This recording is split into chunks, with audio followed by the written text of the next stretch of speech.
Hello, ഇന്ന് എന്തൊക്കെയാണ് കഴിച്ചതെന്ന് നോക്കാം. അപ്പോൾ രാവിലെ തന്നെ നല്ല ചൂട് പുട്ടും കടലക്കറിയായിട്ടാണ് കഴിച്ചേ. ഈ കോമ്പിനേഷൻ ഇഷ്ടമുള്ളവർ ഒന്ന് കമൻറ്റ് ചെയ്യണേ. അത് കഴിഞ്ഞിട്ട് കുറച്ച് നേരം കഴിഞ്ഞപ്പോൾ ചെറിയൊരു കഷ്ണം ആപ്പിൾ എടുത്ത് കഴിച്ചിട്ടുണ്ടായിരുന്നേ. അത് കഴിഞ്ഞിട്ട് ഉച്ചയായപ്പോഴത്തേക്ക് ഇന്ന് കഴിക്കാനായിട്ട് കേരമീൻ കറിയായിരുന്നു കേട്ടോ. കേരമീൻ കറിയും മോര് കാച്ചിയതും ഇന്നലത്തെ കുറച്ച് മീൻകറി ഉണ്ടായിരുന്നു അതും, പിന്നെ ബീട്രൂട്ട് തോരനും. അപ്പോൾ ഇതെല്ലാം കൂടി എടുത്ത് നല്ല രീതിക്ക് കുഴച്ചങ്ങ് കഴിച്ചിട്ടുണ്ടായിരുന്നേ. അത് കഴിഞ്ഞിട്ട് പിന്നെ വൈകിട്ടത്തേക്ക് നമ്മൾ ചായക്ക് നമ്മുടെ നേന്ത്രപ്പഴമില്ലേ, നേന്ത്രപ്പഴം നെയ്യിലൊന്ന് ടോസ്റ്റ് ചെയ്ത് അതിൻ്റെ മുകളിൽ കുറച്ച് തേങ്ങയും കുറച്ച് തേനും ഒക്കെ ഒഴിച്ചിട്ട് ദേ ഈ ഒരു രൂപത്തിലാക്കിയിട്ടുണ്ടായിരുന്നേ. അപ്പോൾ അതാണ് കേട്ടോ കഴിച്ചത്. അപ്പോൾ അത് കഴിച്ച് കഴിഞ്ഞിട്ട് പിന്നെ രാത്രിയിലത്തേക്ക് ബ്രെഡ് ഉണ്ടല്ലോ, ബ്രെഡ് ഒന്ന് ടോസ്റ്റ് ചെയ്തിട്ട് അതിൻ്റെ ഉള്ളിൽ മുട്ടയില്ലേ, മുട്ട വെച്ചിട്ട് ഒന്ന് ബുൾസൈ ആക്കി വെച്ചിട്ട് അപ്പോൾ സാൻഡ്വിച്ച് പോലെ ആക്കിയിട്ടുണ്ടായിരുന്നു.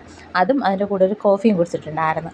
അപ്പോൾ ഇത്രയായിരുന്നു കേട്ടോ ഇന്ന് കഴിച്ചത്. അപ്പോൾ ഇഷ്ടപ്പെട്ട എല്ലാവരും ലൈക്കും ഷെയറും സബ്സ്ക്രൈബും ചെയ്തൊന്ന് സപ്പോർട്ട് ചെയ്യില്ലേ. അപ്പോൾ ഇത്രയേ ഉള്ളൂ. Thank you.